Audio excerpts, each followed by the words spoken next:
Obrigada.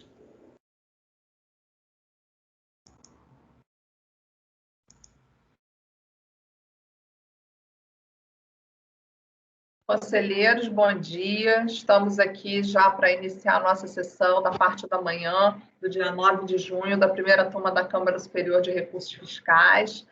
Estamos com quórum, com o conselheiro Dornelas como suplente, e de acordo com a portaria CARF 690 de 2021, artigo 11, nós vamos antecipar os processos da parte da tarde de hoje para a parte da manhã, os que não têm sustentação oral. Os que têm sustentação oral, o horário será mantido.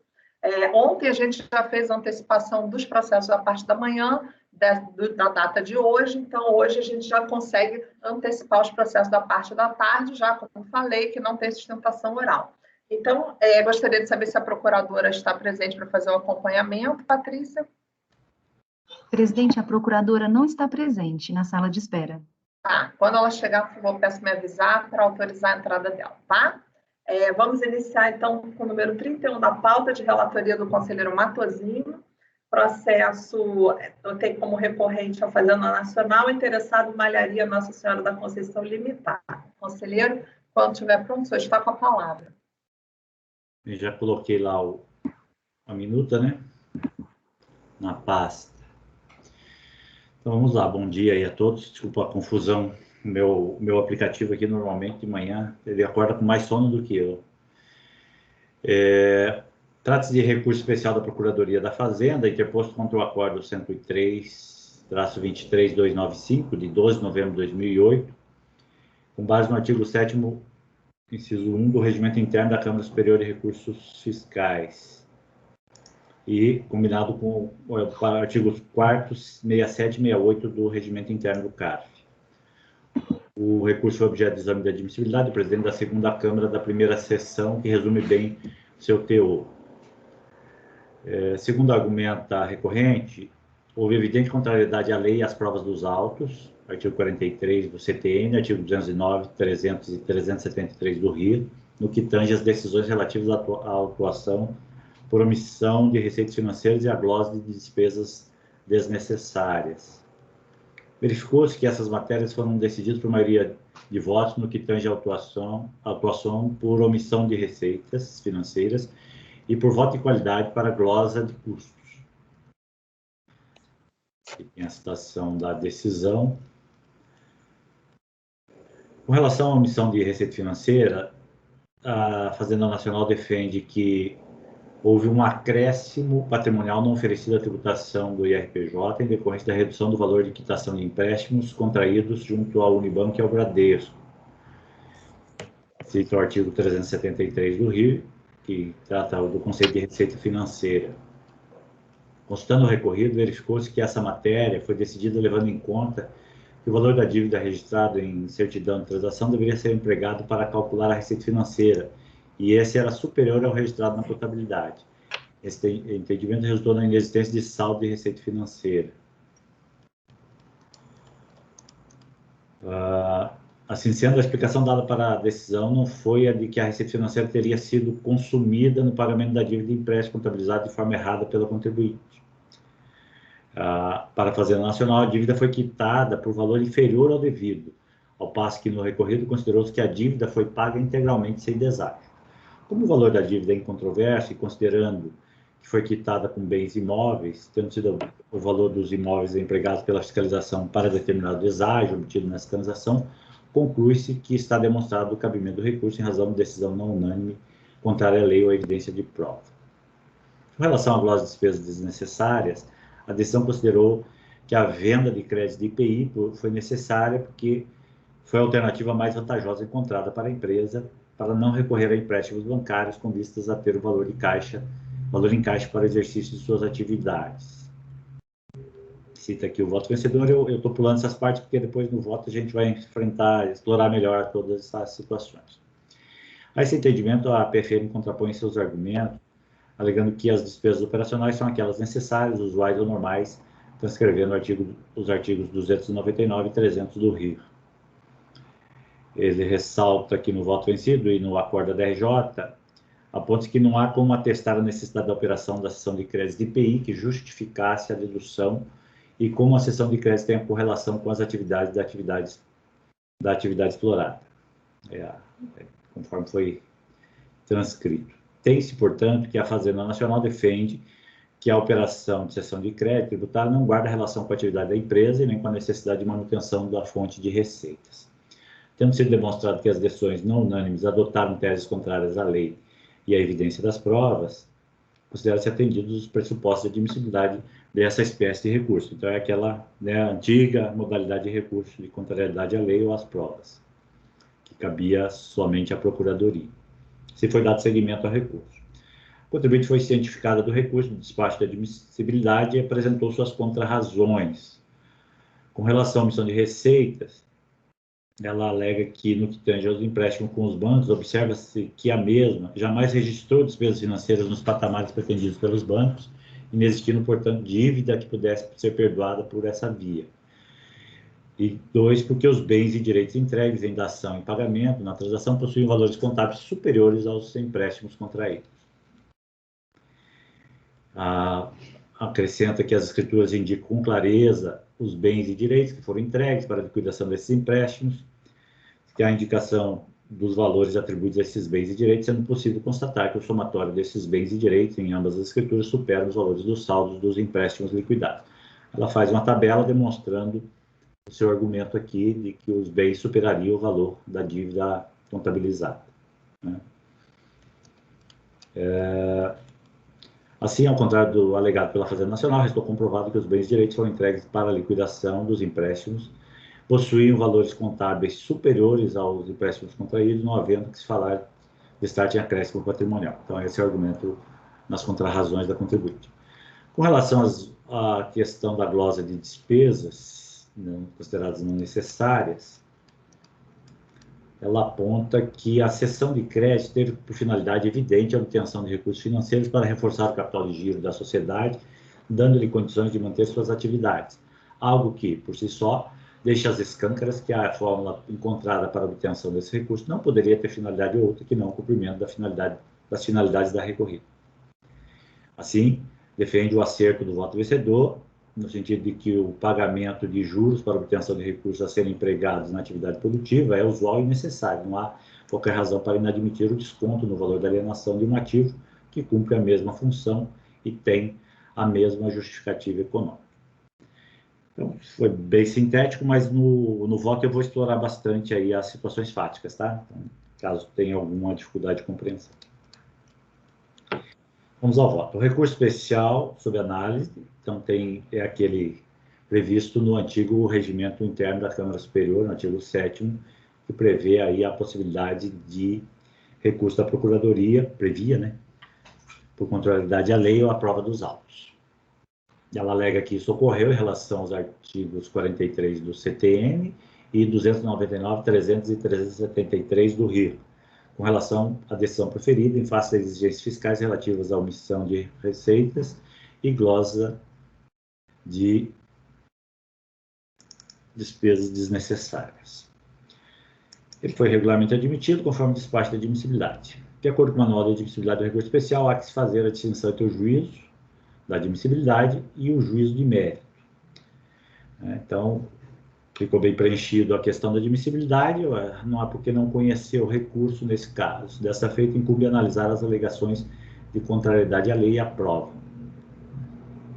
Então, quanto à alegação de contrariedade à lei, quanto à omissão de receitas financeiras. A recorrente alega ter havido ofensa ao artigo 43 do CTN e 373 do RIR 99, na medida em que teria se verificado, no caso concreto, o acréscimo patrimonial da contribuinte decorrente da redução do valor dos empréstimos contraídos junto aos bancos Unibanco e Bradesco, mediante celebração de acordo por meio de escrituras públicas, em face das quais as respectivas dívidas foram quitadas, mediante a dação e pagamento de diversos imóveis de propriedade dos sócios da pessoa jurídica. Segundo a acusação fiscal, o valor das dívidas quitadas eram superiores aos valores atribuídos aos bens entregues, constituindo o perdão de dívida uma receita tributável da pessoa jurídica. O contribuinte, à hora recorrida, alegou em seu recurso voluntário que os valores das dívidas constantes dos documentos públicos de transação das mesmas eram superiores aos valores constantes da sua contabilidade, tendo em vista a divergência entre os valores dos encargos financeiros cobrados pelas instituições financeiras e os considerados devidos pela empresa. Assim, considerando os valores contábeis à época da transação, não teria havido perdão de dívidas, mas sim quitação delas mediante a entrega dos bens por meio da ação-pagamento pelo valor superior ao devido. O acórdão recorrido acolheu a alegação da recorrente. Vou ler aqui a transcrição do acórdão. No que se refere à omissão de receitas financeiras, os questionamentos em relação à inexistência de omissão foram bem enfrentados da decisão recorrida.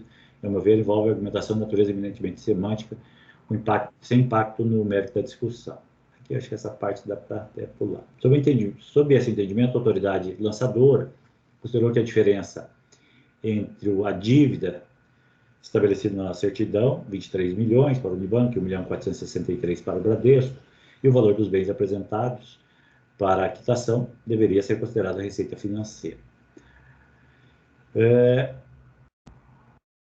Essa alegação não foi levada em consideração na decisão recorrida, pelo qual diverge parcialmente. Concordo com a primeira instância julgadora, no sentido de que o valor constante da certidão é aquele a ser considerado para efeito de apuração do ganho financeiro. Afinal, as partes concordaram expressamente com os termos do documento. Entretanto, se o valor consolidado da dívida estipulado na certidão é diferente daquele registrado na contabilidade, a escrituração deve ser ajustada para que o passivo correspondente ao empréstimo registre o valor da certidão. Caso contrário, sem a escrituração na qual a explicação para o fato de uma dívida contabilizada no valor de 12 milhões ter transformado por encanto como 23 milhões.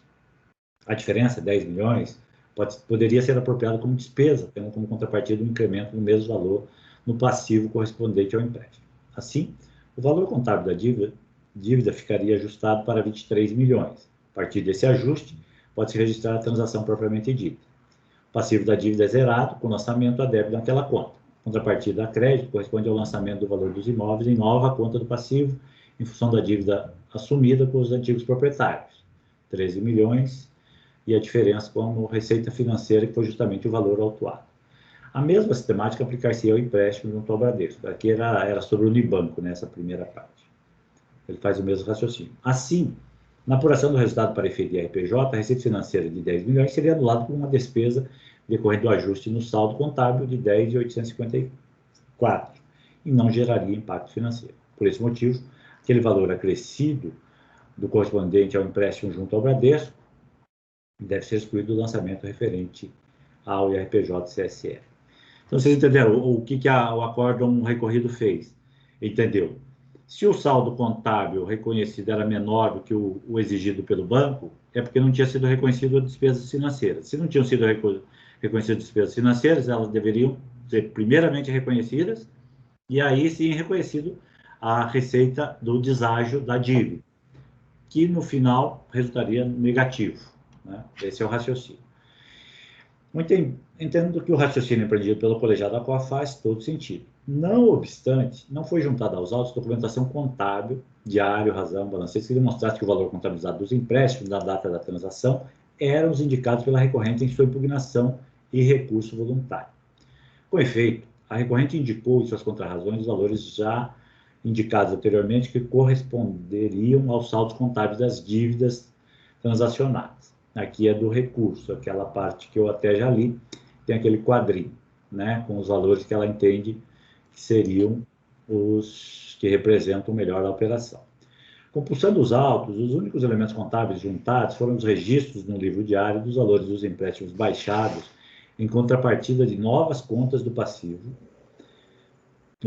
registrando as dívidas com os sócios que entregaram os bens por dação em pagamento. Então, ele substitui uma dívida pela outra, né? Uma com o banco por uma dívida com os sócios. Além desses dados, consta dos autos um anexo ao termo de intimação fiscal número 20, de 2004, página tal, na qual constam decompostos da ficha 26A da DIPJ, com identificação das contas contábeis, os valores dos saldos em 31 de dezembro de 98 e 31 de dezembro de 99, das contas do passivo, linha 2, financiamentos a curto prazo, florestais, e da conta do passivo, linha 14, financiamento a longo prazo. Observa ainda que existem divergências na identificação dos contratos de financiamento que foram objeto de quitação nas duas transações, do Unibanco e Bradesco, constante das escrituras públicas, com aqueles constantes dos lançamentos contábeis.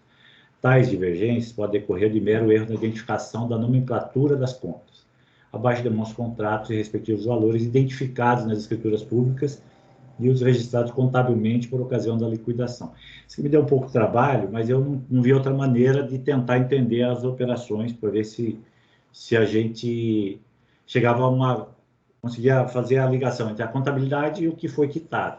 Porque o que foi trazido contabilmente foi apenas os registros dos lançamentos da quitação, de diversas contas. Então, partindo deles e do que constava na escritura, eu identifiquei lá a data do contrato, o tipo do contrato, o número dele, isso aqui constava da escritura, o valor original segundo a escritura, esse aqui é do Unibanco. O saldo contábil. O saldo contábil foi, vocês veem que em vários aqui eu consegui associar diretamente ao contrato, né? E o registro da liquidação correspondente na contabilidade. Então, vamos pegar a título de exemplo, que o valor original na escritura seria de 781 mil, né, o valor contratado. O saldo contábil dessa dívida estava em 785, em 31 de dezembro de 98, o ano anterior, imediatamente anterior à quitação, e foi registrada a quitação na contabilidade de 301 mil. Então, aqui, entre o saldo contábil constante da DIPJ e a quitação, provavelmente já tinha havido baixas, mas eu não tenho esse registro em forma de razão ou qualquer outra forma, né? E assim, o segundo exemplo, essa operação Hot Money, número do contrato, um valor de 826 mil original. Não consta especificamente esse saldo contábil, né, de acordo com a DIPJ, e, no entanto, foi feita uma liquidação de 362 mil. Em alguns casos, a exata coincidência dos valores do saldo contábil da quitação, como esse do BNDES Exim, do 19 de maio. Foi contratado por 912 mil, tinha um saldo contábil de 966.960, foi baixado exatamente esse valor. Mesma coisa eu fiz em relação ao Banco Bradesco, que está aqui logo abaixo.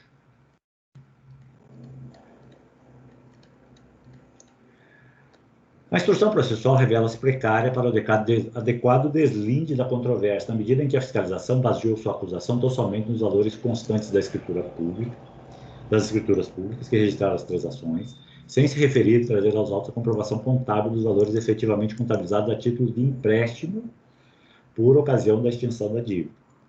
Veja-se o que consta do TVF. Então, aqui eu faço a transcrição do TVF, em que ela expressamente demonstra que partiu dos valores transcritos na escritura para apurar os valores que seriam devidos. Por outro lado, a recorrente alega que os valores reconhecidos são menores que os constantes das escrituras em face do não reconhecimento de juros e encargos financeiros cobrados pelas instituições, de sorte que o desconto na dívida sequer teria existido, mas também não trouxe aos autos a documentação contábil comprobatória dos saldos efetivamente reconhecidos.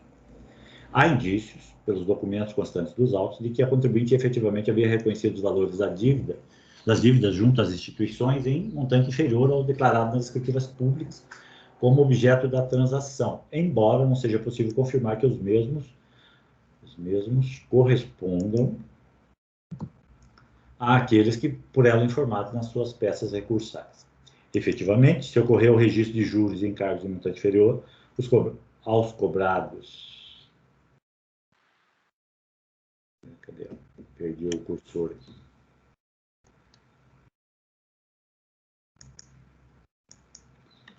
Aos cobrados pelas instituições financeiras até a data da transação, o correto seria, de um lado, o contribuinte ajustar os saldos aos valores constantes do documento público, mediante reconhecimento das despesas financeiras, e, de outro, reconhecer como receita financeira o desconto efetivamente obtido para esse montante total, que, a fim e ao cabo, resultaria neutro para fins de apuração.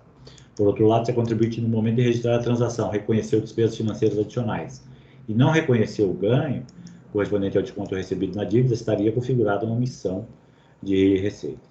Os lançamentos contábeis feitos no momento da liquidação, consolidados nas planilhas acima transcritas, apontam a quitação de saldos superiores aos informados pela contribuinte em sua impugnação. Observa-se, com relação à quitação feita junto ao Bradesco, montante a débito nas contas de financiamento no valor de 15.278.000, ante um saldo alegado de 12.741. Com relação às dívidas junto ao Bradesco, observa-se um total lançado no montante. Aqui o primeiro era o Unibanco, tá? O Bradesco é o segundo. Com relação ao Bradesco, então, observa-se um total lançado a débito de R$ 1.155.000 ante um saldo alegado de R$ 840.000. Ante ao exposto, entendo que o processo não se encontra em condições de ser julgado, necessitando de melhor instrução, mediante a juntada aos autos dos elementos contábeis que demonstrem os reais saldos reconhecidos pela contribuinte e os valores efetivamente contabilizados na liquidação. Em que pese os fatos se reportem ao distante ano calendário de 99, entendo que o ônus probatório, neste caso, deve ser sopesado e distribuído entre as partes. Se, por um lado, a fiscalização trouxe como base do lançamento os valores informados nas escrituras públicas, sem cotejá-las com a escrituração contábil, a contribuinte refutou tal ocorrência com base nos valores que teriam sido registrados a menor na contabilidade, mas também não trouxe aos autos tais elementos de comprovação. Assim, considerando-se o princípio da verdade material, voto no sentido de converter o julgamento em diligência junto à unidade de origem, para que a autoridade fiscal competente intime o contribuinte a apresentar cópias do livro-razão, representativa dos contratos de financiamento junto aos bancos, Unibanco e Bradesco, objeto das transações financeiras, realizados por meio das escrituras públicas. Cópia da conta do livro-razão, representativa das contas de despesa e receita financeira, que tem como contrapartida as contas referidas no item A acima. Cópia dos respectivos lançamentos efetuados nas contas referidas nos itens A e B. Cópia do balancete de verificação contendo o saldo inicial e final das contas no mês de junho, que é o mês da transação. Cópia de demonstração analítica do resultado do exercício do ano calendário de 99. Cumpridas as diligências, o processo deve retornar ao colegiado para o prosseguimento. Eu vou parar por aqui. Isso aqui é uma proposição que eu me senti assim, com bastante dificuldade para chegar a uma conclusão final. Sei que é pouco usual no âmbito nessa altura do andamento processual, uma diligência desse porte. Eu reconheço que é bem atípico, né? Mas considerando que se fala em contrariedade à prova dos autos e a questão é eminentemente probatória, me parece, eu estou propondo. Caso os senhores entendam que não cabe a diligência, eu prossigo no voto para enfrentar os argumentos. Vamos parar aqui, conselheiro Matosinho. O conselheiro Toselli pediu a palavra, eu vou passar para ele, tá? Pode falar, conselheiro. Bom dia. Primeiramente, parabéns pela precisão e detalhe do voto, ficou muito claro. Você conseguiu resumir bem um assunto que não é tão fácil e depende bastante dos fatos. Exatamente nesse ponto que eu ia provocar o colegiado, porque aqui eu acho que a gente tem que analisar a admissibilidade, porque ainda que o regimento anterior fala que contrariedade, né, à lei ou a evidência de prova, você não tem essa prova evidenciada, você está pedindo para que essa prova seja produzida nesse momento. E antes disso, isso já é um grande ponto, né, para quem entende que aquele reexame de prova nessa altura do campeonato não pode ser feito, não é o que eu entendo, eu acho que a gente sempre acaba reexaminando prova, mas o meu ponto é, o acórdão recorrido, ele adotou uma premissa, né, e a Fazenda não pré-questionou. Qual foi a premissa do acórdão recorrido? Que o valor do título supera o valor contábil, por isso que não tem a receita. E aí agora, essa é a dúvida que está sendo levantada no seu voto. Justamente para falar, será que esta premissa que se valeu o colegiado, ela é de fato vinga? Então, com a devida vênia, eu estava vendo agora o regimento antigo, também tem aquela previsão do pré-questionamento, acho que isso é algo velho. Então, eu pergunto, não deveria a Fazenda ter pré-questionado essa premissa? Porque senão nós vamos mudar toda a premissa do acórdão, como a gente estaria fazendo às vezes da turma baixa, não de Câmara Superior. É porque eu estou inclinado a não conhecer nesse ponto, primeiro porque não tem contra a evidência clara de prova, porque a prova não está feita, tanto é que você está pedindo diligência.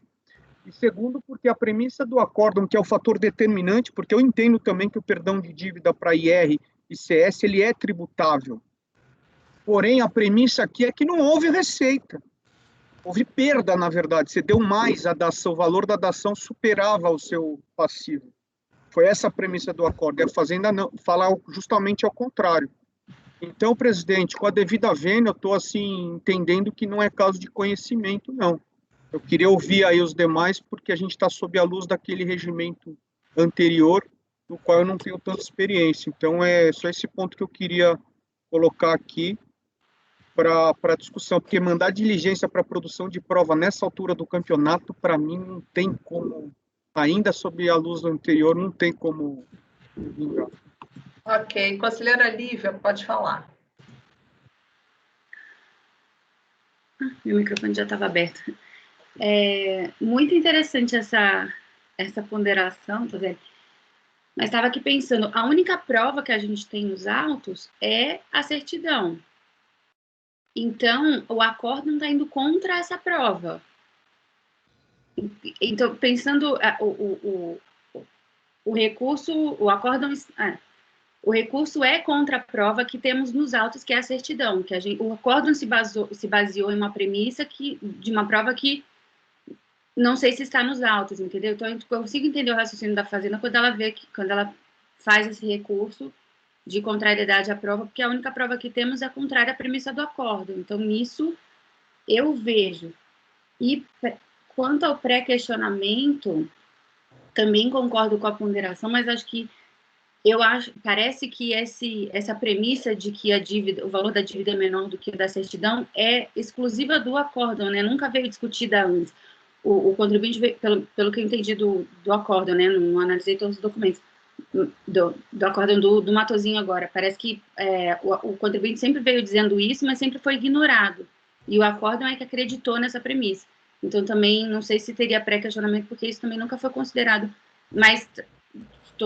quanto a essa questão do pré-questionamento, eu ainda também aceito mudar de ideia, mas quanto a prova, a contrariedade à prova, bom, vamos pensar junto, mas... Isso. O conselheiro Caio, pode falar. Obrigado. Lívia, quando fala assim, contrariedade à prova, isso é hipótese regimental. Então, se você lê o regimento antigo, realmente ele fazia duas hipóteses para esse recurso especial fazendário: contrariedade à prova dos autos e contrariedade à lei. Aí eu abri o recurso fazendário. Eu estou aqui nas folhas 375 do recurso da Fazenda, e ele põe do cabimento do recurso. Ele fala, é aplicável ao caso o artigo 7º, para fins de interposição do recurso, superveniência do regimento, extinguiu a modalidade que somente... No caso, a evidente contrariedade à lei, vírgula, artigo 43 do CTN, artigo 299, 300 e 376 do RIR, como será demonstrado. Então, a Fazenda não foi pelo caminho da contrariedade à prova, tá? Ela foi exclusivamente em contrariedade à lei. Então, eu entendo que a delimitação do objeto recursal que sobe para a gente é verificar se a decisão que prevaleceu na turma ordinária contraria ou não os artigos 43, 299, 300 e 373 do RIR. É isso. Essa foi a escolha da parte recursal. Ela até poderia ter a prerrogativa legal de fazer recurso contra a prova, mas aí a gente estaria fazendo, às vezes, da parte recorrente, que não o fez. Então, vocês podem olhar as folhas 75, ele decidiu entrar por contrariedade à lei. Então, daí data máxima vênia, eu entendo que a carência de prova, ela até perde a sua razão de ser, porque o decalque que é feito, né, o decote da lide que vem para a gente apreciar, é literalmente contrariedade ou não do acórdão à lei. Então, aqui foi, repito, uma manobra recursal da parte e ela está presa à decisão dela, entendeu? Então, eu acho que é esse caminho que a gente tem que prosseguir. Então, se a turma CO, que tem a competência de apreciação de provas, né, que está numa instância devolutiva, entendeu que bastaram as provas para chegar naquela conclusão jurídica, e a Fazenda vem e recorre da conclusão jurídica, não cabe a gente entrar agora na suficiência ou não de provas. A gente só precisa olhar se a conclusão jurídica alcançada pelo voto vencedor, que aqui no caso foi do relator Leonardo Couto, ela contraria ou não o artigo 43 do CTN, o 299, 300 e 373 do RIR. É isso, é preto no branco, nessa hipótese recursal específica, tá? Então, só para a gente não se desviar na questão de contrariedade à prova, que não foi esse o objeto do recurso, folhas 375. Muito obrigado. Matosinho. Talvez eu vou até olhar com mais calma esse aspecto. São dois pontos, tá, Caio? Um é a questão da receita financeira, outro é a glosa de despesa. No outro, me parece clara a questão da acusação de contrariedade à lei de fato. Vou rever aqui esse aspecto. O despacho foi admitido como as duas coisas, contrariedade à prova, a lei e a prova, né? Mas não sei se alguém mais quer tecer algum tipo de consideração acerca dessa primeira parte, porque na verdade o que nós estamos vendo até aqui, presidente, é só a primeira parte do recurso, né? Que é a receita financeira. Vou passar a palavra para a senhora Lívia. Eu só tinha parado por aqui, porque se fosse caso diligente, eu não ia julgar a segunda parte, né? Então, assim, caso... Sim. Vou passar a palavra para a conselheira Lívia. Pode falar, Lívia. Caio, eu não tinha analisado o recurso, só para dizer que concordo com as ponderações do Caio, sim. Se a Fazenda está alegando que é a contrariedade à lei, vamos analisar a contrariedade à lei. E a própria premissa da resolução é que não há contrariedade à lei, por isso eu vou analisar a prova. Então, realmente, tendo a concordar, sim. Conselheira Edelia, vamos? Agora, veja só, a acusação fiscal, há mais de uma forma, me parece, de interpretar a acusação fiscal. Né? O que foi trazido como fundamento para a exigência é o valor da dívida é o que consta da escritura, 23 milhões. O valor da dívida nesse momento da transação, tem mãozinhas levantadas, é para falar? Não, eu já estou indo para voto, eu não estou debatendo. Caio, pelo que eu já estou indo para voto. Quer falar, Caio? Eu gostaria de falar antes, só... Matosinho, eu li na íntegra, o recurso é muito curto. Eu li na íntegra, inclusive, essa parte da questão da omissão de receitas financeiras, né? Que é essa primeira parte. Em momento algum, fala-se de contrariedade de prova e até conclui-se, o recorrido ao celebrar referida escrituração transacionou com seus credores, obtendo indevido acréscimo patrimonial, artigo 43, ao evitar ter que pagar. Desse modo, deve ser mantido o lançamento em razão da existência. Então, ele nada fala de prova, de contrariedade à prova, ele nem faz menção à prova dos autos, ele trabalha a violação do artigo 43, né? E eu repito, ainda que o despacho de admissibilidade tenha entrado na questão de contrariedade à prova, esse ato administrativo está sujeito a falhas, tanto que a gente dá muito despacho de saneamento. Então, não poderia a própria autoridade do Tribunal Administrativo ampliar e incrementar o ato recursal da parte, né? Então, só deixando claro que eu estou com muita segurança, que eu acabei de ler na íntegra, o recurso, principalmente em relação a essa primeira parte, ele foi de contrariedade à lei, com foco no artigo 43, bastante aberto, bastante abstrato. Então, era só isso que eu queria acrescentar antes dos votos. E, Edeli, eu acho que, ainda que a acusação seja uma, né, a gente não julga o TVF, né, a gente julga o recurso que foi manejado, né? Então, obviamente, aí dentro daquilo que o recurso trabalha e remete ao TVF e traz, vem para a gente, né? Mas eu acho que o primeiro passo é o passo processual de ver qual é a delimitação objetiva da lide que veio para essa turma especial. Então, era isso. Obrigado. Ok, então vou pedir para o senhor baixar a mãozinha agora. Isso, e aí, Edeli, pode começar. Vendo que estou dentro do recurso, se está alegando que o acórdão recorrido ofendeu um dispositivo legal que determina a tributação de renda, Então, eu vou olhar se essa acusação realmente evidenciava uma omissão de receita e se o acórdão recorrido desconstituiu essa circunstância contrariamente à lei. Então, não tenho outro caminho senão entender o que é essa acusação fiscal. Né? Acho que é isso que foi trazido no recurso para a gente verificar se temos uma acusação aqui de omissão de tributação de renda que o acórdão recorrido desrespeitou. E nesse percurso, né, o voto do Matosinho já me deixou desconfortável no momento anterior à proposta de diligência, quando ele coloca todas as dúvidas, né? Então, que deveriam ser esclarecidas em diligência. E eu gostaria de ter alguma certeza, olhando a acusação fiscal, para poder chegar à conclusão de quem que é o ônus aqui de solucionar as dúvidas que estão presentes. E eu estou com grande dificuldade com a acusação fiscal, porque a autoridade lançadora constitui como fato imponível, né, a diferença entre o valor da dívida que está na escritura, despreza o valor da dívida contábil, isso para ela é irrelevante. Importante para ela é o valor da dívida que está na escritura, é lá que estão os 23 milhões, e confronta esse valor com o que eu suponho, né, eu estava tentando conferir aqui, as outras dívidas que surgem na contabilidade com a baixa daquela dívida original.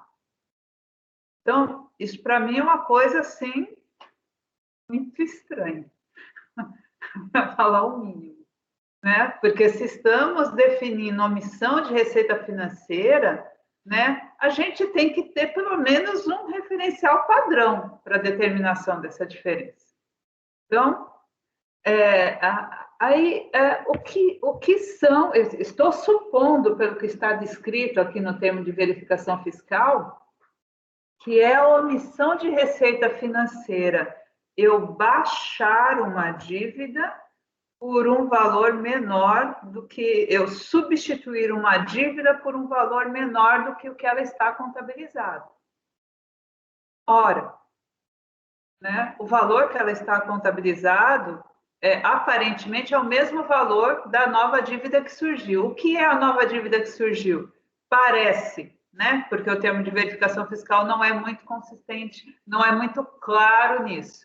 O que surgiu foram créditos no passivo com coligadas e controladas, com controladas. Né? Coligadas, a Barão de Jacareí, a outra empresa dos sócios, que uma delas era titular do imóvel. Essa dívida surge por um valor que eu estava querendo entender o que é esse valor, né, dessas dívidas. Aparentemente, é o valor que foi atribuído aos imóveis pelo banco na liquidação. Né? Você teve essas dúvidas, Matosinho? Matosinho. Então, Edeli, o valor, acho que reconhecido como nova dívida, me parece tranquilo, porque são os valores pelos quais os imóveis foram dados em pagamento. Então, representa o valor de avaliação pelo qual ele entrou no negócio. Isso está estampado na própria escritura pública. Então, quitou-se 23 milhões de dívidas com 13 milhões de imóveis. Essa, grosso modo, num caso. Então, foram avaliados aqueles imóveis que eram de sócios e empresas dos sócios, por 13 milhões, entregues ao banco, que diz, a empresa me devia 23, mas me trouxe aqui 13 milhões, eu estou dando quitação. E aí, essa é a conta que a fiscalização fez. Bom, se você devia 23, conseguiu quitar uma dívida por 13, seu passivo reduz de 23 com o banco para 13 com o sócio. Você ganhou 10 milhões. E, de fato, ignora o que tinha sido registrado contabilmente. Então, a prova da fiscalização é a escritura pública. Nesse sentido, a construção lógica dela é, se você devia 23 e recebeu 10 milhões de desconto, esses 10 milhões são receitas financeiras. Tá? Então, eu não tenho dúvida quanto a nova dívida parece tranquila. Não enxerguei nenhum problema, não. Mas eu acho que realmente mim... a solução aí, estou quase convencido pelo Caio aí, de que são duas situações. Quanto ao raciocínio empreendido pelo acordo recorrido, eu acho até que ele faz sentido, eu não vejo evidência a contrariedade à lei. Aí seria... Não concordo. Eu acho que né, o raciocínio está correto. Agora, a prova, se ele não suscitou a questão da prova, e a prova tem problema, problemas por parte do fisco, que deveria ter carreado né, toda a documentação, mas como ele partiu da premissa, talvez aí tenha um erro de premissa, da escritura, ele acaba ignorando a contabilidade. E a contribuinte, ao seu turno, diz, olha, eu tinha menos. Ela se defendeu, ela poderia ter trazido, mas não trouxe. Mas a deficiência talvez esteja do lado acusatório. Mas aí é entrar na discussão da prova.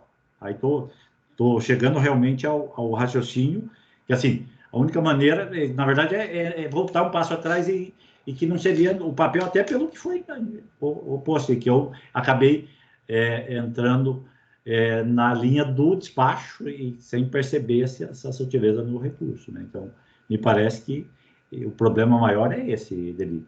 Sim, eu tive muitas dúvidas, tanto que eu fiz um levantamento. Né? Me deu trabalho né? Se eu tivesse atentado por essa linha que Caio traz, eu podia ter simplesmente simplificado a questão por aí. Por que eu estou analisando a prova e por que eu estou com essa dificuldade dessa prova? Né? Porque eu estava analisando sob a perspectiva de contrariedade à prova. Não sei se eu te respondi, Adeli, mas assim, tá, da questão da nova dívida eu não vejo problema, não. Assim, tá razoavelmente afirmado e documentado. Então a gente chega na situação surreal de que o banco afirma que essa pessoa deve a ele 23 milhões e aceita como quitação imóveis que estão avaliados naquele momento a 10 milhões. 13. Então é isso mesmo, né? É surreal, né? Porque é um desconto absurdo, né? Não me parece ser normal. Desculpa, Adeli.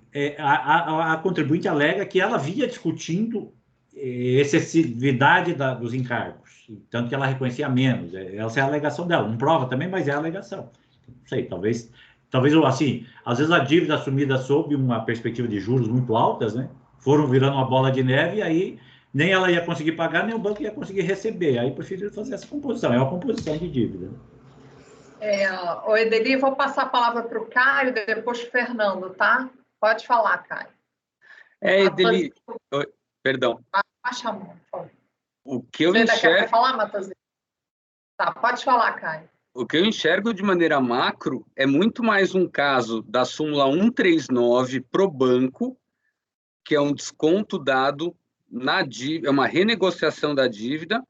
Eu vejo muito mais o banco abrir mão de receber uma parte do crédito, historicamente, do que efetivamente o contribuinte fazer uma transação abaixo. Eu, da maneira macro, estou enxergando muito claro dessa forma. Ponto. Por que ponto? Porque eu mesmo não quero entrar em contradição na primeira fala, vocês conhecem, que a gente tem que analisar é se o raciocínio do Dr. Leonardo Couto violou o artigo 43 ou não. Ponto. Eu acho que é isso, mas só comentando aqui, eu enxergo que é bem uma situação que o banco, para receber, e na minha experiência pessoal, tá?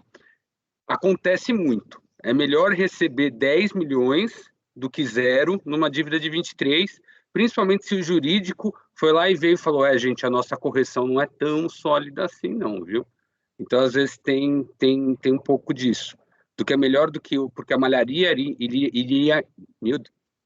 iria entrar em litígio, poderia entrar em litígio, então eles fazem essa conta, entendeu? Então resolve já pelos 10, sabendo que é fraca a alegação da correção dos 13 remanescente, ou vice-versa, resolve por 13, bom, é isso.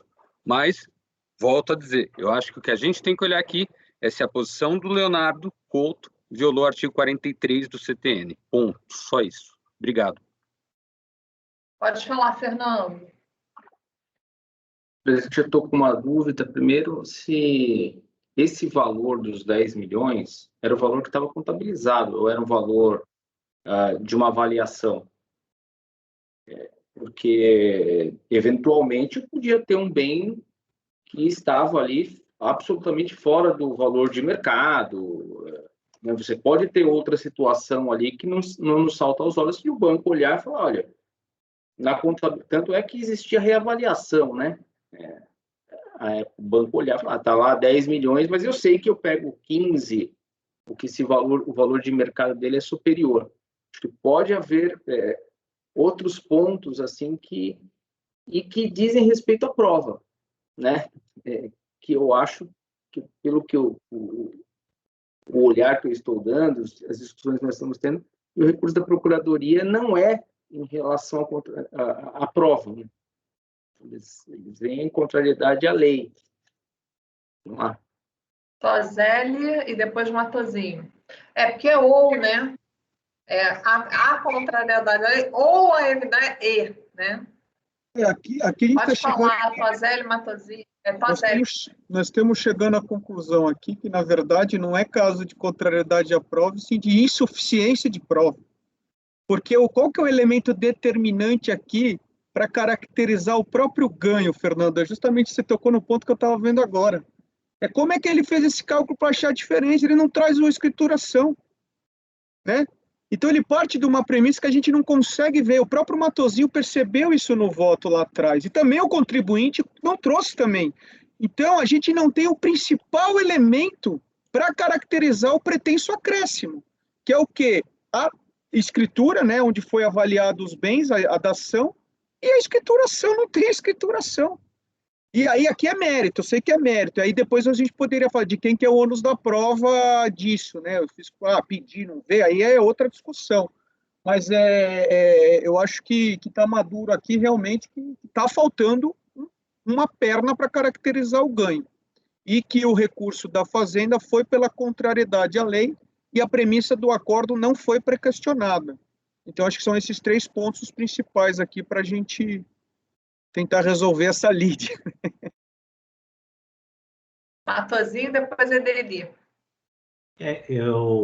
Só para Fernando, os bens não eram da empresa, então eram dos sócios e de uma outra empresa do sócio. Então a gente não sabe, assim, isso não entrou em discussão, né? A avaliação dele, se estava bem avaliado, se estava, mas está expressamente estipulado o valor de cada bem nas escrituras, né? Então presume-se que aquele era a avaliação aceita pelas partes e que foram parte no negócio. Só em relação à última fala do Tozelli, eu acho que se a premissa da Fazenda é a contrariedade à lei, Tozelli, eu acho que não há que se falar em pré-questionamento.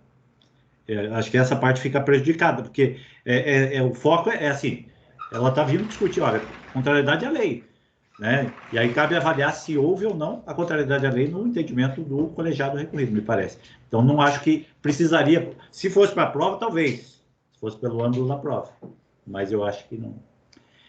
Mas é isso, obrigado, presidente. Ok, Edeli, acho que já clarificou, né, Edeli? Sim, ficou absolutamente claro que está tudo obscuro. Que bom sentir de vocês Pelo também. menos a gente já sabe que a gente vai comparar a contrariedade à lei. Isso já é um bom caminho. Não, para mim como eu comecei falando, no momento em que o Matosinho começou a jogar no voto, que é algo que eu faço também, né? Você vai tentando entender o que a fiscalização disse, o que o contribuinte disse, mas e se eu olhar isso, vai bater com isso ou aquilo, e ainda tem o que o contribuinte, o que o Leonardo Couto falou, né? E a Procuradoria simplesmente joga e diz que é contra a lei, né? Então, é uma decisão contrária à lei, né? Ofendeu o artigo 43? Na minha opinião, não. Concordo com a decisão? Não, né? Mas no que a decisão está correta? De colocar que existem hipóteses aqui que poderiam conduzir, uma hipótese que poderia conduzir à não incidência, e aí o erro dessa decisão, na minha opinião, que eu não faria é decidir sobre a premissa de que aquela era a hipótese ocorrida. né? O que existe aqui é um monte de coisa que pode ter acontecido. E que a gente não consegue dizer se realmente havia uma renda a ser tributável, porque não houve investigação, né? Então, eu entendo que esse ônus é da fiscalização, né? Todo esse trabalho do Matosinho de tentar remontar os fatos, né, e delimitar as provas que deveriam ser trazidas, eu entendo que seria da fiscalização.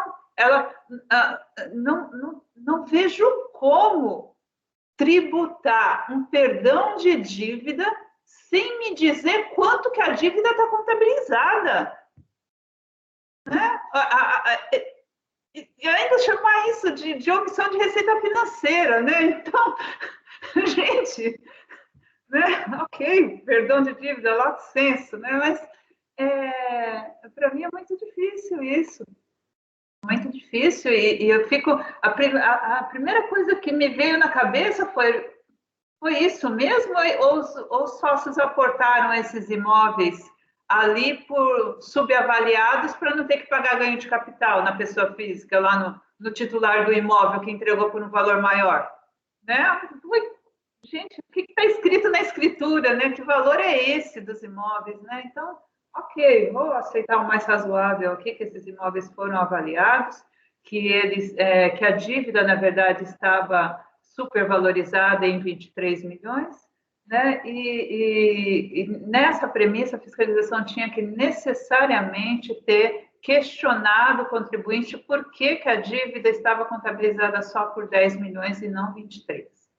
Né? Então, isso é essencial para você determinar se houve ou não receita por baixa de ativo, de passivo, por insubsistência passiva. Para mim é da essência. Então, eu vou divergir do Matosinho contra a resolução, né? Em primeiro ponto, né? A preliminar, vou votar contra a resolução. Vamos votar primeiro. Isso. Vamos votar na primeira diligência, aí a gente passa uma rodada da diligência, depois a gente dá mais um passo, tá? Então, vamos lá. Doutora Ideli, a senhora vota como em relação à proposta? Presidente, por ordem, parece que o Matosinho, ele alterou o voto dele. Ele ao expressar aí, ele alterou. Acho que é bom a gente ouvir então, primeiro. Peraí. Ok, obrigada, Ornella. Não, Matosinho, pode falar. Exatamente, obrigado, Ornelas. Eu tinha levantado a mão exatamente para dizer que eu me convenci, de fato, até a partir da fala do Prozer, e depois o Caio foi mais no ponto, dado o escopo do recurso. Então, assim, me curvo com certeza a discussão e peço até desculpa pela má compreensão, de repente, da matéria, mas eu entendo que realmente é caso de não conhecimento, porque ele não viola o entendimento da lei do meu modo de ver, tanto que o voto está expresso nesse sentido. E se a premissa do recurso é a contrariedade à lei, não tem como subsistir a minha conclusão de propor uma diligência. Então, eu estou reformulando nessa parte para não conhecer ou negar provimento, eu acredito, né? Aqui não é não conhecer, é negar provimento, porque não se configuraria afronta a lei. Então você está negando provimento ao recurso da Fazenda. Ok. Conselheira Ideli. Sim, eu acho que o recurso ele deve ser conhecido. A afirmação de contrariedade à lei, ela está posta aqui, é uma possibilidade dentro da construção argumentativa do recorrido. Poderia ser uma premissa inválida, ainda que uma premissa sustentada em fatos, em provas, poderia ser uma premissa inválida para afirmar, para infirmar a acusação fiscal. E aí caracterizaria contrariedade à lei no consequente. Então, para mim é conhecimento e aí nego o provimento, não porque concorde com os fundamentos do recorrido, mas porque ele é uma das hipóteses que demonstram a insuficiência da acusação fiscal para evidenciação da omissão de receita financeira. Ok, conselheira Lívia. Só pelo que eu entendi, as razões do doutor Matosinho são diferentes da doutora Ideli. Ou não? Não, pelo que eu entendi, está negando provimento, né, doutora Ideli? Mas as razões do doutor Matosinho seriam... Eu concordo perfeitamente com as ponderações da Ideli, assim, no sentido de que há uma má instrução, tanto que eu estava pedindo uma diligência, né? A premissa do voto, ela é sustentável, embora pudesse não ser, dependendo das provas que tivessem sido carregadas nos autos. Eu acho que essa é a linha que dele, eu concordo plenamente, tanto que eu estava pedindo para afirmar essa convicção, se for na premissa de que nós estamos reanalisando a prova dos autos, né? Então, se não é se a questão é a pura contrariedade à lei, em tese, a decisão está correta, diante do que se tem no processo. Essa seria a linha que eu pretendo, né, reformular o voto. Tá, a doutora Edeli acompanhou. A linha da doutora Edeli era um pouco mais pela insuficiência da acusação fiscal e menos por essa parte de contrariedade à lei estrito sensu, sabe? Mas eu concordo com o relator, então eu acompanho o relator. Ok. Conselheiro Fernando? Presidente, também vou acompanhar o relator, né? O julgamento anterior poderia ter sido até mais prejudicial à Fazenda, dependendo se o recurso do contribuinte sobe, poderia até ter outro desfecho, o próprio lançamento, né? Mas com o que tem nos autos, realmente não dá para ficar caracterizada aí essa afronta aos dispositivos legais citados pela PFN em seu recurso. Então, acompanho integralmente. Ok. Conselheiro Toselli? Presidente, começamos bem hoje, né? Um processo super rico, a discussão super boa e mostra aí a importância da participação de cada jogador na construção do raciocínio, como as coisas vão clareando, né? E a gente consegue tomar uma decisão da forma mais segura possível. Nada de pedir desculpa, Matosinho. Se você estivesse na TO, e acompanharia assim, sem piscar o olho. Mas aqui, realmente, é uma possibilidade. Olhando o acordo, ele tem uma premissa consistente que leva àquela conclusão. Então, não dá para, diante da ausência, né, de outros elementos, para ter a certeza de que houve uma contrariedade à lei. Muito pelo contrário, a insuficiência da prova, que também concorda que o ônus era do fisco, permitiu que isso ocorresse, não havendo necessidade de nenhuma reforma. Então, eu acompanho o relator. Ok. Conselheiro Dornelas?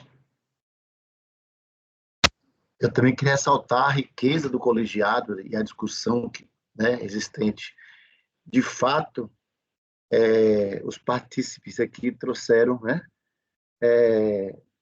algumas premissas que ficou bem claras para mim, a questão de ausência de pré-questionamento, a necessidade de pré-questionamento em contrariedade à lei, de fato, como o Matosinho falou, concordo com isso, a questão da insuficiência probatória e a observação de Fernando, que se tivesse um recurso do contribuinte, talvez fosse mais danoso à própria Fazenda, né? Em face exatamente da insuficiência probatória do lançamento. Eu acompanho, sim, o relator por conhecer e negar provimento. Ok. Conselheiro Caio? Bom, nos termos já expendidos anteriormente, eu acompanho o relator para negar provimento ao recurso fazendário.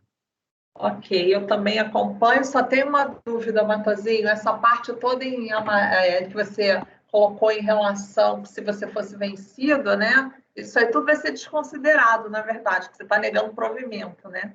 Você está alterando o teor do voto completo, né? Então... eu posso até demonstrar, né, as complexidades ali, manter aquela análise até para mostrar que existe imprecisões no próprio lançamento, mas eu não vou, evidentemente, propor diligências e... Só tem uma coisa, né, considerar essa parte da glosa de despesas não necessárias. Tá, desculpa, a glosa de despesas nós vamos ter que discutir, presidente. Porque nós discutimos despesas. Então, era isso que eu queria saber, por isso que eu perguntei, tá? Eu só vou suprimir essa parte final da primeira parte sobre receita. Isso. Então, a gente está votando a primeira parte, não é isso? A gente ainda vai adiante, por isso que eu estava aqui na dúvida. Então, vamos lá. Então, também ele acompanha, então vamos em frente. Tá bom, então vamos lá. Então, quanto à despesa não necessária, nesse ponto, a recorrente é contrariedade ao artigo 299, parágrafo 1º e 300 do RIR. Aqui, vamos lá. Conforme descrito no TVF, folhas tais, dentre os valores lançados na linha 13 da Declaração de Imposto de Renda, ano 99, na ficha 6, o valor de 941 mil era decorrente de ressarcimento de IPI, processo tal, qual foi negociado com a empresa Kimberly-Clark, Kenco, a qual repassou, através de depósito no banco, Safra, para a empresa fiscalizada, o valor de 753 mil, gerando um deságio de 188 mil, qual foi escriturado como despesa. Como dito anteriormente, as despesas operacionais são necessárias, usuais, normais e tal. Note-se que o parágrafo 1º, problema do versão do PDF, do artigo 299 do RIA, dispõe que são necessárias as despesas pagas ou incorridas para a realização das transações ou operações exigidas pela atividade da empresa. Como bem ressaltado, no voto vencido e no acordo da DRJ, não há como atestar a necessidade da operação de cessão de crédito do IPI que justificasse a dedução como a cessão de crédito tenha correlação com as atividades da atividade explorada. O objeto da sociedade, a industrialização, comercialização de malhas e produtos afins, fabricação de meias, blá, blá, blá. O mero argumento de que a cessão do direito de crédito teve finalidade de obtenção de recursos financeiros para reforçar o capital de giro da sociedade não ampara a recorrida e, como resultado do voto vencido, a perda decorrente dessa operação não guarda relação com a manutenção da fonte de receita. Deste modo, deve ser mantido o lançamento do tópico. O voto vencedor traz a seguinte fundamentação para o cancelamento da exigência nessa matéria. O ilustre conselheiro relator entendeu que o deságio na venda de crédito de IPI passivo de ressarcimento não poderia ser considerado como despesa dedutível, uma vez que não conseguiu atestar a necessidade da venda ou sua correlação com a atividade da empresa. Contudo, parece-me que elaborou em equívoco nesse ponto, com efeito, a atividade da empresa a torna contribuinte do IPI, que, em determinadas situações, gera a ela crédito contra a União passivo de ressarcimento.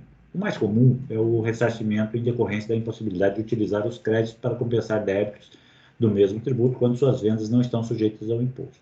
Isso faz com que o valor do crédito torne-se passível de ressarcimento. Ocorre que o ressarcimento nem sempre ocorre no prazo desejado pelo contribuinte, se vê titular de um crédito decorrente de atividades empresariais que não têm uma liquidez econômica. Se o contribuinte necessitava de caixa para aplicar na sua atividade, caixa que iria resultar na geração de receita tributável, poderia tomá-lo junto ao banco. Neste ponto, uma vez contraída uma dívida cujos recursos seriam empregados na atividade empresarial, não haveria dúvida, certamente, nem o ilustre relator as teria, que o encargo da dívida seriam dedutíveis na apuração dos tributos. Todavia, ao invés de tomar os recursos em um banco, mantendo o crédito IPI no seu ativo, o empresário optou pelo caminho economicamente mais vantajoso. Vendeu, na verdade, cedeu seus créditos a um terceiro, mediante um desconto do seu valor de face. O valor de desconto é justamente o custo do dinheiro no tempo. Aquele que tem disponibilidade de recursos resolve investir, mediante remuneração, no ativo que poderá aproveitar em tempo mais curto que o cedente. Vantagem para ele, portanto, em contrapartida ao pagamento com desconto. Para quem cede também há uma vantagem, pois consegue monetizar o crédito com um desconto cujos encargos são inferiores aos usualmente cobrados no mercado financeiro. Não haveria, do ponto de vista econômico, qualquer justificativa para manter no ativo um crédito ilíquido, enquanto se obtém liquidez mediante pagamento de juros a um terceiro. Ora, se o pagamento de juros para obtenção do recurso a serem empregados em atividade produtiva é usual e necessário, não há qualquer razão para inadmitir o desconto do valor da alienação de um ativo que cumpre a mesma função e tenha justificação econômica. Assim, na minha visão e dos colegas que me acompanharam, não agiu com o costumeiro acerto o relator, de sorte que nesta parte é de prover o recurso. O contribuinte requerida defende o acerto da decisão recorrida em suas contrarrazões, acho que não há necessidade de ler, ele vai mais ou menos na mesma linha. Os fatos relacionados a esta infração foram descritos no TVF pela autoridade lançadora. Eu copiei aqui o TVF. Esse aqui é uma época que a Receita investiu em compra de papel reciclado para utilizar nos autos de infração. E o que acaba resultando numa impossibilidade de a gente converter um PDF desse em Word, né? É muita sujeira, vamos dizer, do papel ali. Então, eu tive que copiar aqui para transcrever. Mas vocês podem ver do texto que ele claramente aponta como despesa não necessária essa operação. Pelo que se extrai dos lançamentos contábeis demonstrados no documento das folhas tais, o contribuinte efetuou abaixo do valor de um crédito relativo ao pedido de ressarcimento do IPI no montante de 941 mil, que foi alienado pelo valor de 753, mediante lançamento da débito nas contas contábeis Banco Safra e na conta sobre o código tal, com esse nome acumulados, na diferença do deságio no valor de 188 mil, em contrapartida da conta IPI a recuperar, no valor total do crédito cedido. Trata-se de alienação com deságio de um direito de crédito registrado do ativo, que, a meu ver, se enquadraria na hipótese de um resultado não operacional, previsto no artigo 418 do RIO, na medida em que, embora seja um direito que compõe o ativo circulante, claramente não se trata de atividade operacional da empresa, alienação de créditos. No caso concreto, a própria recorrente sustenta que a alienação dos ativos não faz parte da atividade operacional da empresa, o que só reforça esse entendimento. Desta feita, a meu ver, teria ocorrido uma perda de capital na alienação que deveria compor a apuração do lucro líquido do exercício, nos termos do artigo 248 do RIO. Assim, a referida perda deveria compor o lucro real, nos termos que dispõe o próprio artigo 418, inexistindo, a meu ver, fundamento para sua adição ao lucro real, cujos ajustes estão previstos nos artigos 249 e 250. Não obstante, o lançamento foi erigido sob o fundamento de glosa de despesa não necessária. Também, sob tal prisma, não me parece haver elementos para sustentar a glosa. De fato, a realização dos créditos, mediante a alienação, antecipando o recebimento de valores que somente poderiam ser aproveitados com débitos futuros de impostos, representa o ingresso imediato de capital de giro nas atividades empresariais da contribuinte ao custo de um deságio no valor dos créditos cedidos. Sem dúvida, trata-se de um custo financeiro no ingresso dos recursos que, à míngua de demonstração em contrário, foram integrados à atividade operacional da empresa, sendo o caso de se reconhecer sua dedutibilidade, tal qual outras despesas financeiras que incidiram sobre a tomada de empréstimo junto a terceiros, bem como bem exemplificado no acordo recorrido. Destaque, entendo que deve ser mantido o acordo recorrido, cancelou a exigência relativa à glosa dessa despesa, devendo ser negado provimento ao recurso nesse ponto. Então, como voto nessa parte, presidente. Ok, conselheira Edeli.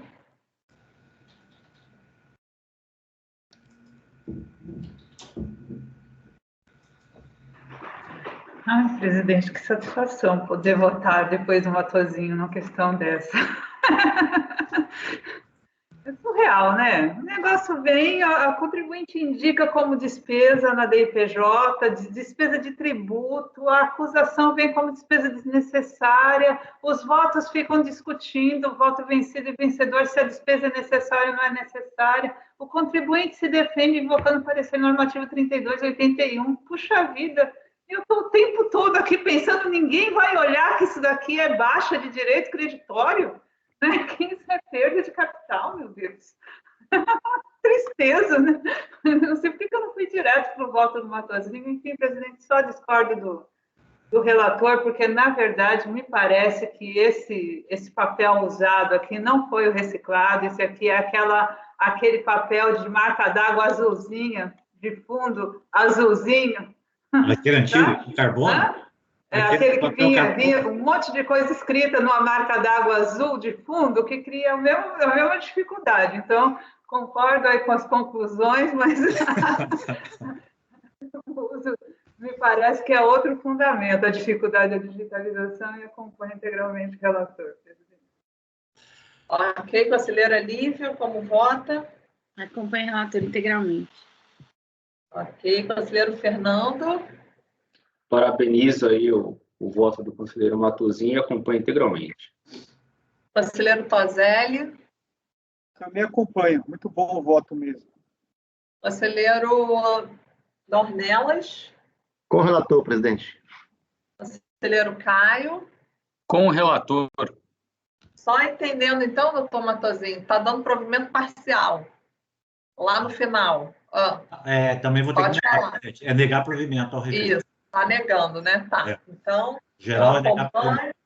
Tá, então negando provimento por unanimidade. Conhecido por unanimidade, negado provimento por unanimidade. As conclusões da doutora Edeli com relação ao papel, a gente deixa outra oportunidade. Então tá, fechou. Alguém quer fazer dever alguma coisa? Não, né? Então, Patrícia. Presidente. Pode encerrar a gravação. Presidente, só informando que a procuradora, ela agora já está disponível, ela teve um problema técnico. Encerra agora? Pode encerrar que a gente vai fazer um intervalinho. Aí ela volta já no retorno. Gravação interrompida. Tá, joia. Gente, 15 minutos,